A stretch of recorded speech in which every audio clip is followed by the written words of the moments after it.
के निर्माण में पानी की क्या भूमिका है, इसके बारे में आज हम लोग चर्चा कर रहे थे। तो इसको पुनः मैं एक बार बता देता हूँ कि स्वस्थ शरीर के निर्माण में पानी की बहुत महत्वपूर्ण भूमिका होती है। अगर हमारे शरीर को पर्याप्त पानी नहीं मिल पाता है तो हमें विभिन्न प्रकार की परेशानियों का सामना करना पड़ता है। जैसे हमारे शरीर के सुचारू रूप से संचालित संचालित करने के लिए हमको बहुत ज्यादा परेशानियों का सामना करना पड़ता है ना। अगर एक व्यक्ति एक सप्ताह में खाना नहीं खाएगा तब भी चल जाएगा, लेकिन अगर वह व्यक्ति पानी नहीं पीता है, मान के चलिए उसको 2 दिन 4 दिन अगर पानी नहीं मिलता है तो उसके शरीर का चलना मुश्किल हो जाएगा। तो कुछ महत्वपूर्ण जो बिंदु है जिसके वजह से जिसके सिम्टम के बारे में हम लोग बात करते हैं कि जिन सिम्टम की वजह से हमें कुछ कुछ परेशानियों का सामना करना पड़ता है। जैसे सर दर्द की समस्या, आपको जैसे सर दर्द हो रही है तो सर दर्द की समस्या भी पानी की कमी की वजह से, कब्ज की समस्या हो रही है वह भी पानी की कमी से ही हो रहा है, जल्दी थक जा रहे हैं वो भी पानी की कमी हो रही है, हृदय गति अनियंत्रित रहता है पानी की कमी से, मांसपेशियों में दर्द बना रह रहा है वो भी पानी की कमी से, डिहाइड्रेशन की जो समस्या भी गर्मी के दिनों में आपको देखने को मिलती है वो भी पानी की कमी की वजह से, पेशाब में जो इन्फेक्शन होता है वो भी पानी की कमी की वजह से है ना। और हमारे शरीर में जैसे हम बात कर रहे हैं कि स्वस्थ शरीर के निर्माण में पानी की क्या महत्वपूर्ण भूमिका है, तो पानी की बहुत महत्वपूर्ण भूमिका होती है। मानव शरीर में प्रतिदिन 37.2 ट्रिलियन कोशिकाएं बनती हैं और कुछ कोशिकाएं मरती हैं, है ना। जैसे कि 3.8 मिलियन नई कोशिकाओं का निर्माण होता है, 10 लाख से अधिक कोशिकाओं का क्षय होता है। तो कोशिकाओं के निर्माण के लिए यह पानी का होना हमारे शरीर में बहुत ज्यादा आवश्यक है। अगर कोशिकाओं के निर्माण में पानी, मान के चलिए पानी नहीं है तो हमारे कोशिकाओं का सही से निर्माण नहीं हो पाएगा। तो आपके शरीर में जैसे कि आपके स्किन प्रॉब्लम है, आपके शरीर में झुर्रियां आ रही है, आपके फेस में या छाइयां आ रही है, तो ये सब कोशिकाओं के निर्माण के ऊपर डिपेंड करता है। अगर आपके शरीर में कोशिकाओं का निर्माण अच्छे से नहीं हो पा रहा है तो आपका शरीर स्वस्थ नहीं रह पाएगा या आपका जो शरीर है वह स्वस्थ नहीं हो पाएगा। तो पहला हो गया कोशिकाओं के निर्माण में, दूसरा है पोषक तत्वों के उत्पादों को परिवहन में और अपशिष्टों को बाहर करने में। तो पोषक तत्वों को, जैसे हम जो खाना खाते हैं, हम अपने शरीर को जो खाना देते हैं उसमें जो पोषक तत्व होते हैं उसको भी हमारे शरीर के सभी अंगों तक परिवहन करवाने का काम या पहुंचाने का काम यही हमारा पानी ही करता है। तो पानी के थ्रू ही हमारा जो खाना है या पोषक तत्व है वो हमारे शरीर के हर एक अंगों तक पहुंचता है।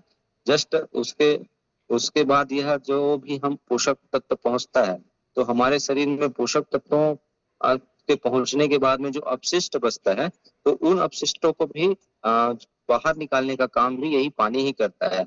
आपके पसीने के थ्रू, आपके यूरिन के थ्रू आपके शरीर में डिटॉक्सिफिकेशन या साफ सफाई का काम भी इन्हीं पानी के द्वारा होता है। तो आप समझिए कि पानी का कितना महत्वपूर्ण रोल होता है ना, पोषक तत्वों के शरीर के अंगों तक पहुंचाने के लिए भी और अपशिष्ट पदार्थों को हमारे शरीर से बाहर करने के लिए भी पानी बहुत महत्वपूर्ण होता है।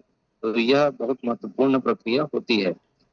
शरीर का तापमान को नियंत्रण रखना, है ना। अभी जैसे आप देख रहे हैं कि अभी गर्मी का मौसम चल रहा है, 45 डिग्री सेल्सियस के आसपास अभी तापमान चल रहा होगा, लेकिन आपके शरीर के अंदर का तापमान तो 37 डिग्री सेल्सियस के आसपास होता है। तो आप सोचिए कि इस 5 से 7 डिग्री सेल्सियस तापमान को हमारा शरीर कैसे मेंटेन कर रहा होगा, है ना। तो इस चीज को भी मेंटेन करने के लिए हमारा पानी ही जिम्मेदार है। अगर हम पर्याप्त पानी पिएंगे, है ना, तो क्या करेगा हमारा शरीर अपने तापमान को नियंत्रित करने के लिए, है ना, पसीने के थ्रू या और अदर एक्टिविटी के द्वारा अपने हमारे शरीर को वहां 37 डिग्री सेल्सियस में लाने का काम करेगा।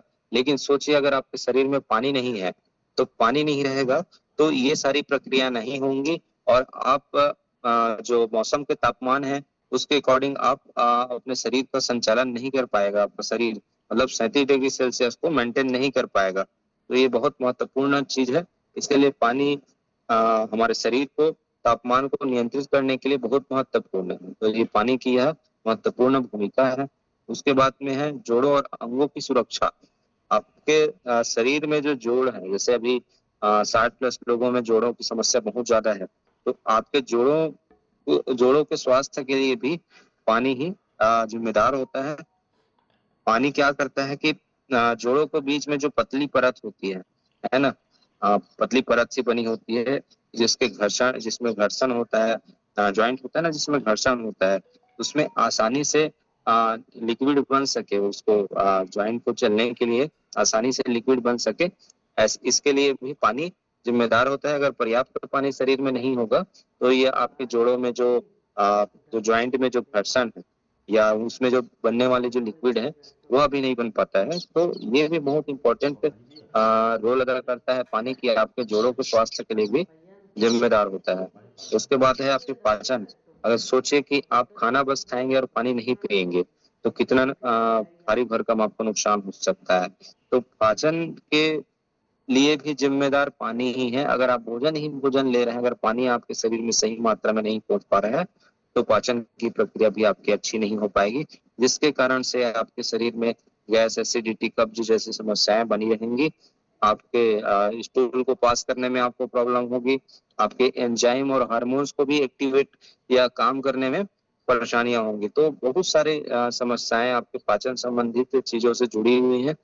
तो इन समस्याओं के निराकरण के लिए भी पानी की आवश्यकता हमारे शरीर को रोज प्रतिदिन होती है। उसके बाद में है मानसिक स्वास्थ्य, है ना।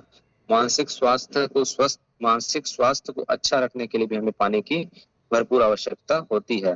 जैसे आपके न्यूरोट्रांसमीटर और हार्मोन्स को उत्पादन में, न्यूरोट्रांसमीटर अर्थात आपके ब्रेन में जाने वाले संकेत, है ना।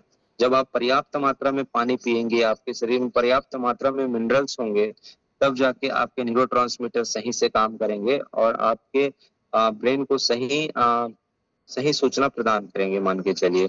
तो आपके ब्रेन को सही सूचना मिलती रहेगी तो आपका शरीर हमेशा स्वस्थ बना रहेगा और आपकी हर एक एक्टिविटी आपके न्यूरोट्रांसमीटर के माध्यम से हमेशा अच्छे सुचारू रूप से चलती रहेगी और आपका शरीर स्वस्थ रहेगा। आप चिंता से दूर रहेंगे, तनाव मुक्त रहेंगे और आप अगर पर्याप्त पानी लेते रहेंगे तो आप मानसिक स्वास्थ्य में भी आप सफल होंगे और हमेशा मानसिक स्वास्थ्य आपका अच्छा बना रहेगा। मूड में सुधार होते रहेगा, है ना। संगठनात्मक कार्यों में भी सुधार होगा, ऊर्जा का स्तर भी आपका बढ़ते रहेगा।